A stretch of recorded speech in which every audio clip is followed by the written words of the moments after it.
પાલોદ ગામના ગ્રામજનો તેમજ પંચાયત સરપંચ શ્રી દિનેશભાઈ માંગરોળ મામલતદાર આવેદન આપવામાં આવ્યું.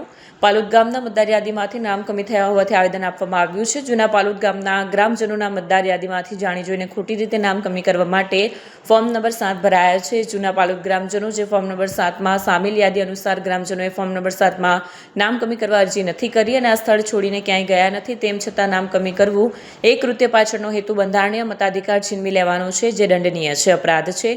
આ બાબતે તટસ્થ તપાસ કરવામાં આવે કે આ ફોર્મ કોણે ને કયા આધારે ભર્યું છે, કોના કહેવાથી ભરાયા છે અને કઈ માનસિકતાથી ભરાયા છે. તેમજ જવાબદાર વ્યક્તિ વિરુદ્ધ ગુનો નોંધી કાયદેસરની કાર્યવાહી કરવામાં આવે તેવી ગ્રામજનોની માંગ છે. અમારે જૂના પાલોદ સ્થાનિક રહેવાસી એસઆઈઆરની અંદર ખોટા ફોર્મ ભરાવાથી નામ કમી થવાની દહેશત હતી અને કમી થયા એના માટે અમે રજૂઆત કરીને આવેદનપત્ર મામલતદારશ્રી સાહેબને આપ્યું છે.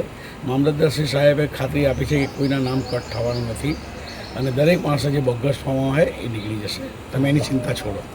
અમે આજ રોજ પાલોદ ગામમાં બધા રહીશો મામલતદાર સાહેબને આવેદનપત્ર આવ્યા હતા. એસઆઈઆરમાંથી નામ નીકળી ગયા માટે તો મામલતદારશ્રીએ અમને ખાતરી આપી છે કે બધા નામ નીકળશે નહીં અને બધા નામ રહેશે.